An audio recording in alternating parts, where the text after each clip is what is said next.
Welcome back to another episode of Your Road to Home. I'm Kendra Badgekar with LPT Realty, here today with Maxine Carey, Guardian Mortgage. You will not believe who we're getting ready to pick up today. It is the one and only brand new mayor of Firestone, Colorado, Mr. Don Conyac. And we can't wait to get him in the back seat here to share his vision of Firestone with you guys, and what he has up his sleeve for helping out our community to be a better place to live. So, and we do have some hard questions for him. We may not get to them all, but we're going to ask him some hard ones. We are. So we're excited to see what you guys have to say. I'm going to do this. I'm not going to pull in like that. Ooh, right. This is exciting, everyone. Here he comes. Oh, I got to unlock it. They're not. You just have to hold it. Hi, Mr. Mayor. Hello, ladies. How are you? Good. How are you? I'm good. I assume you want me in the center here? Yes, please. And you have to buckle up because we have to keep you safe. Oh, that's all right. Let me figure out the... Here we go. I know, the middle one's always the most difficult. Yeah. This is the one you're trying to figure out, right? That's all right. All right, we're going to put you on the spot, too. Do you trust women drivers? Oh, well, I guess I have no choice, do I? Today. But yeah, right? Yeah. That's funny. We're off. Oh, my goodness. Well, thank you so much for spending some time with us today and for getting ready to share some of your valuable insights for our community members here. Let's start with a little bit about you and your background and how you came to be mayor of Firestone. Well, I grew up in the area. I grew up in Longmont. My wife, Jennifer, born and raised in Dacono. Wow. So this is home to us, for the most part. Let's see, spent 38 years as a firefighter. 2 years retired from that. And towards the end of my career, I was like, well, I still want to serve people. Yeah. How can I do that? And about that time, there was a election, which was the 2018 election for trustees for Firestone. And in 18, that's when there was getting kind of crazy in the American politics. And I'm like, well, maybe I ought to get involved just to see what is really going on instead of sitting on the sidelines going, is that true? Is that not true? Mm-hmm. So I got involved and got elected. I don't know how, but I did. And then and here I am. I was currently in my second term as a trustee, and then I got elected mayor. Fantastic. So here we are. Did someone talk you into it, or did you throw your hat in the ring? No, it was something where I was thinking that, after 8 years, I could be done. And I thought, well, I would like to maybe try for mayor. If I don't get it, not a big deal. I'll finish out my term. But if I got mayor, there was a lot of things that I would like to change regarding how the city council was working. And I got it. And so I'm working on those changes now, as a matter of fact. Yeah, so you are just newly sworn in as the mayor. 2 weeks? Yes. 3 weeks? 2 weeks ago. 2 weeks ago. Yeah, and it's been trial by fire. There's no doubt about that. I can imagine. Well, congratulations on that. We're going to dive into some hard questions. So, Kendra, what's our first question? All right. What are some of your primary goals for Firestone during your term? One of the first goals is what you're looking at right off to the right here, and this is Central Park. And we are trying to create a park, Central Park. It's roughly 283 acres, and we want a park that's going to be part of the town. It's going to be the main gathering point for the town. Firestone is kind of oddly designed. We don't have a downtown, right? So none of us have. We can go to Frederick. They have a nice downtown. But as far as Firestone is concerned, we don't have that gathering place. And so we're going to try to make Central Park, at least, if it's not going to be the retail gathering place, but it's going to be a gathering place for families. And it's going to have a lot of elements to it. Of course, there's going to be, ball fields and playgrounds, open spaces for parks, but the vision is to have a little bit, so that we're not taxing the residences. We need a little bit of commercial to come in to pay for it. Nice. Yeah. And that's the biggest thing. We would like to do this whole project without taxing the residents. Very cool. That's a beautiful idea for the area. It's definitely needed. And so can you tell us a little bit about the signs that you guys have posted around there? I know there's some QR codes on there that folks can get on and kind of get involved with this, right? Yes, and what we're doing is we're soliciting input with those signs. The QR code takes you to centralparkfirestone.com, and there it's an interactive website, and we are asking all the residents of Firestone to opine on the website. It's interactive. You can place pins if you want to put a ballpark or a tennis court or something in a particular place, then you can put that pin there and tell us that's what you want. There's opinion surveys on that website. There's a place for you to just type in what you would like to see. Very cool. But the more people that get on that website and tell us what to do, the easier the job will be for us, because it'll be plug and play. Love that. So if y'all are looking for a pickleball court, Literally just gonna say that. you need to get on the website. Yeah. Yes. Pickleball is like it's like the hoop-de-doo right now. Yeah, everyone's I was playing. just gonna say 288 pickleball. acres of pickleball courts. Yeah, I haven't played it, but it looks fun. yeah. Super One of fun. these days I'll give it a try. You should. It is super fun. I love that. All right. Well, how do you plan to address infrastructure needs for the town of Firestone with all the growth that's happening? Yeah, well, what we did is in 2020-21, we had a brand new planning department created, and in that planning department, the first job of the director was to update the town codes, and in that code update, it now requires development that is coming in to improve the infrastructure of where their property lies congruent to. So if there's a road like Frontier that some of these new subdivisions are up against, it is a requirement of them to improve the road to the capacity of what they are going to create. Nice. I love that. And so if it needs a stoplight, they're going to pay for stoplights. They're going to pay for all the improvement through there. And so having development pay for that is taking that dime off of existing residents in town here. It usually ends up being a metro district. That's how that works, but that's how it's going to work for right now. As far as the rest of the roads where we already have development, we're working on trying to figure out the budgeting to be able to upgrade our roads. And I'm going to also work with the mayors of the Quad Town, because I add Meade in there. So the Meade mayor, Colleen, Tracy from Frederick, and Adam from Tacona, we all share Colorado Boulevard.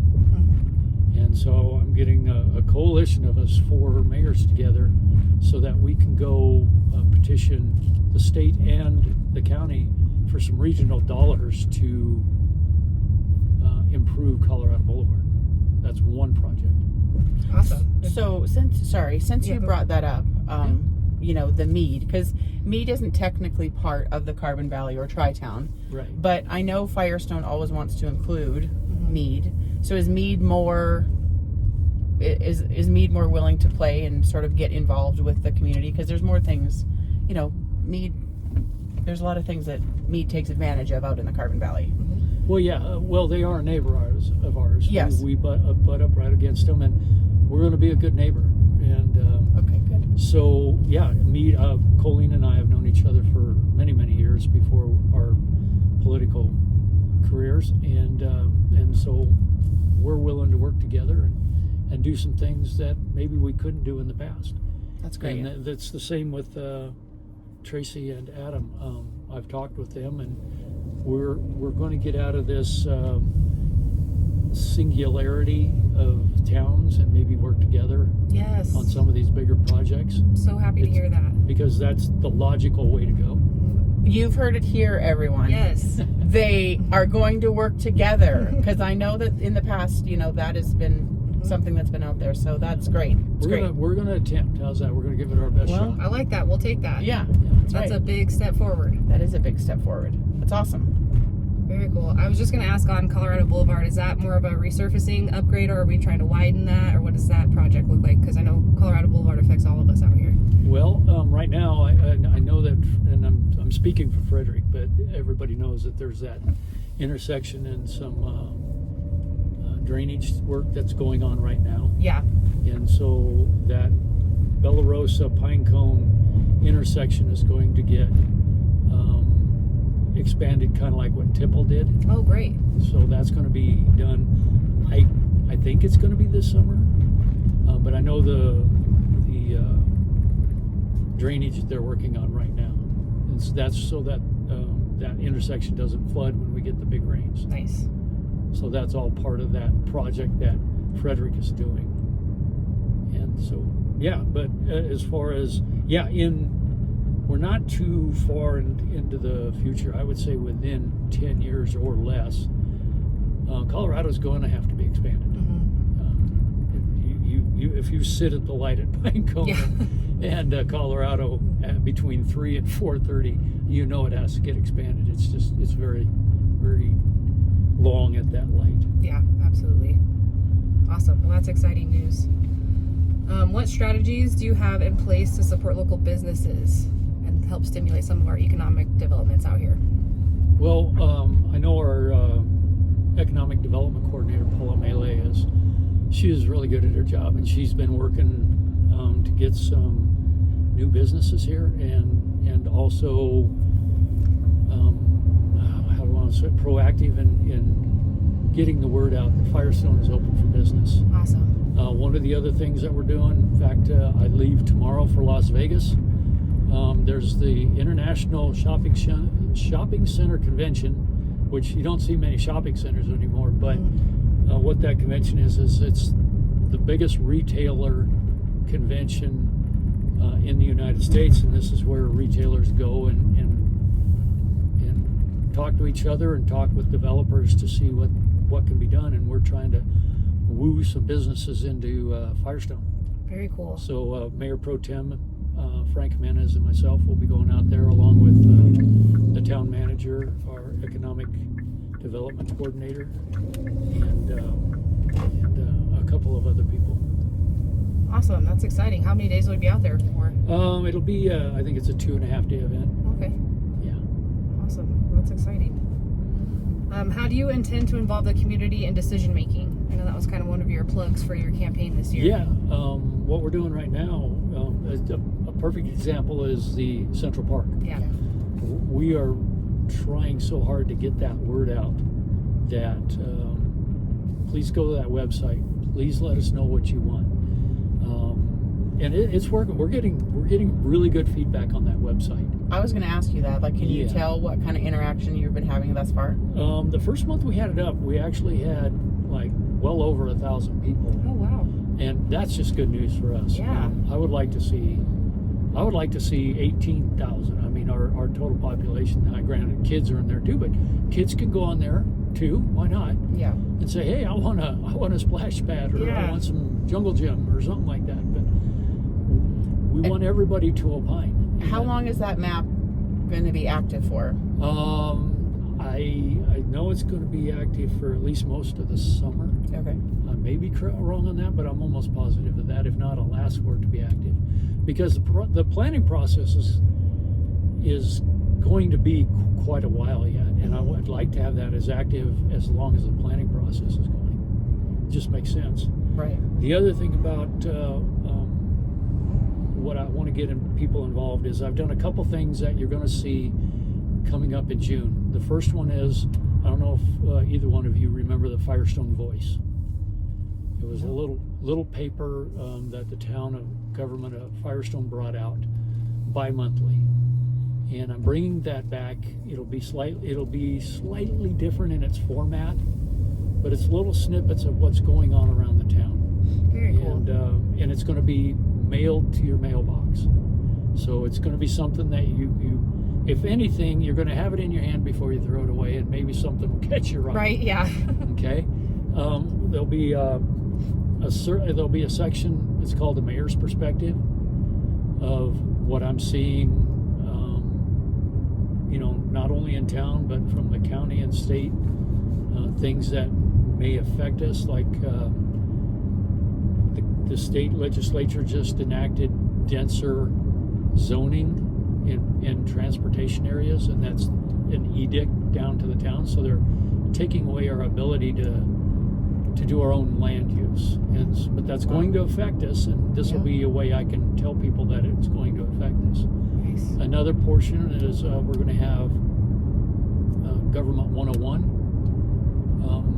Basically, maybe when you come to a meeting and you want to make a comment, and we sit there and look at you and say thank you for your comment, and you're waiting for us to talk back because Robert Rules of Order says that we have to listen to you, and then the next person. And so a lot of people just don't understand that, and the basics of government as far as land use, the rules that we have to follow as trustees. We're not only legislatures, we also are judges, and we have to know when to take that hat off and when to put the judge robe on. Sure. And so it's a little snippet of that, just to say, hey, and in each one of these little areas, there'll be a link to go find more information on this particular item. Another one will be, did you know? Which would be a little trivia, maybe, Firestone has X number of miles of roadway, or did you know something of Firestone history? Something like that. So it'll be a fun little history column. And then the other one will be a staff, what I call staff events. The staff of Firestone last Friday went out and painted the Carvin Valley Help Center building. Oh, wow. So the people that work in town hall, some in police and also some in public works, they went out there and painted the building for them. Very So cool. some volunteering. And then the last, there'll be another one that we're going to tell you from the instance of future, present, past. Okay, we've got this project coming in, X project's coming in, and we have this project that we're working on right now, and we've done this project, and this is what we've learned from this project. That's going to be kind of the way that particular area is going to be. So you're informed as to what's coming into town, what's going on in town, and what happened. At least that's what I would like it to see. So And this then, is going to be a one, like, front and back pager, or is it going to be more? It's going to be, right now, it's going to be an 11 by 17 page that is folded twice, and so you'll see it'll look kind of like a postcard when you get it, but it'll unfold and you'll have that. But you'll always have a link to where you can go get more information. That's Very awesome. cool. That's a And very then the valuable last piece. one is, it's called Fact or Fiction with Faith. And Faith is my golden retriever. And a lot of people know me through her because I'm always walking her. And in fact, we have Faith Fridays where I come in to town hall and the police department so she can go get her treats and her pets. That's so great. Do you walk Faith during the St. Vrain Christmas walk?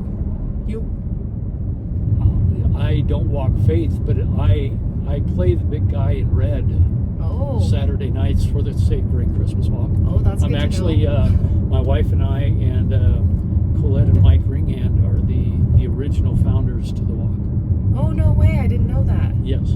Very cool. Thank you guys so much for doing that. That is so much fun. Oh, thank you. Well, last year we had 11,000 people. Wow. That's over crazy. the 4 nights. Wow. Yeah. Man, I'm not surprised. I mean, it is jam-packed every year. Such a great local So event. for those of you listening, the St. Vrain Christmas Walk is something that the St. Vrain Christmas or St. Vrain Ranch subdivision, and it's not the HOA, it's just us property owners, that we light up our backyards, we light up tunnels, arches over the walk.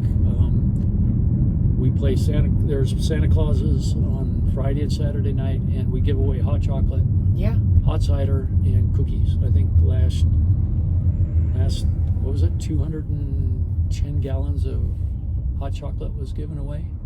Wow. 110 gallons of cider, and 144 dozen cookies. Wow. Holy moly. Are And those it's store-bought or handmade cookies? What's that? I said, are those store-bought or handmade cookies? Both. Oh my gosh. We have a lady that just loves to bake cookies, and she did the majority of them. I bet you somewhere over 80 dozen.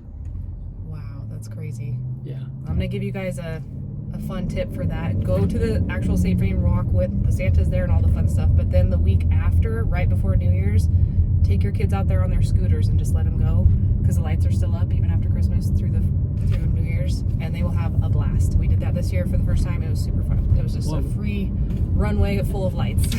Well, I'm glad everybody likes it. That's what it's for, and that's the other part of the question of bringing, how to get people involved. Is doing something like that in your local community. I ran on bringing unity to the community. That's amazing. And that's how you do it. And if you really want that small town feel, and you want to preserve that small town feel, get to know your neighbors, get to know their kids, get to know their pets, and not only just around you, the whole block. The Christmas walk encompasses 90 houses, and in those 90 houses, I will guarantee you 85 of those houses, we all know each other by first name. Oh yeah. And we know when somebody's on the walk, whether they're somebody new or if it's somebody, and we talk over the fence all the time. It's a wonderful way to create that community. And so I'm asking that each community come together and know your neighbors. Yep. When you know your neighbors, your children are going to be safer because the children. And so some little one comes walking by, and you know that little one is supposed to be 2 blocks away, and there's no mom or dad around. You got a good idea that you need to take the little one back home. Yeah, absolutely. And look after our kids together. Well, and that's the premise of, this whole podcast that Kendra and I are doing, is because we say, buying real estate is so much more than the front door that you buy. Yeah. It's about your neighbors. It's about your entrepreneurs who are building up the community. It's the why you chose your home. Yeah. So, and I was actually doing an open house at a house that's on the walk, and there were lots of people that went into the backyard, and they were like, oh my gosh, is this a house that would be at the St. Vrain Christmas walk? And So it's like, yeah, you could be a part of that. And they were like, that would be so cool. We could do this and we could do that. So it was so fun to see how, people know about it. So, yeah, and it is fun. And we actually know 2 couples that bought the house on the walk because they knew the Christmas walk. Yeah, and they wanted to be part of it. They wanted to be part of it. That's amazing. Amazing. That's funny that, when you mentioned Faith, I was like, I met you one time and you were walking Faith and you talked about that, and I didn't connect those two. That anyway. Yeah, so it's funny how, getting to know your neighbors and the things that you can learn and want to do because of them. Yep. Yeah, well, it's difference. giving of yourself Yep. for your neighbors, which is a good thing. Yes. Yep. And I truly believe the Christmas walk is a perfect example of that. And it makes people feel comfortable. Mm-hmm. Well, it brings the magic. Yeah. Well, the Christmas, people last year, because it was snowing just very lightly one night, and people were saying, "Oh my gosh, I'm in a Hallmark movie." Oh right. They're like trapped in a snow globe right back there. Yeah. But again, knowing the neighbors. And saying Merry Christmas. Everybody's smiling, and that's what I would like to see for the town, is everybody knowing each other, so that you do have that. That's what the small town feel is knowing everybody. Yep. That's amazing. Whoa, that's goosebump stuff right there, Dawn. That's goosebump stuff. That's amazing.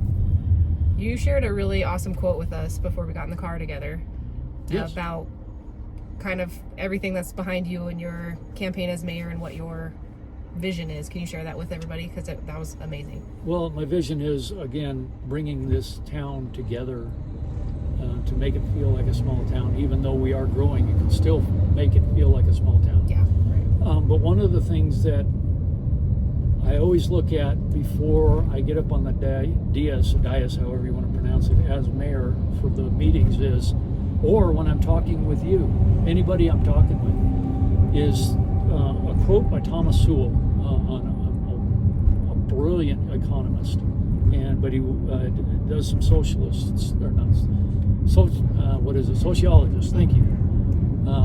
And his quote is, "If you want to help people, tell them the truth. If you want to help yourself, tell them what they want to hear." Love that. And then there's Oscar Wilde, because if you tell people the truth, sometimes they don't take that well. Yeah. And the truth sometimes can be pretty brutal.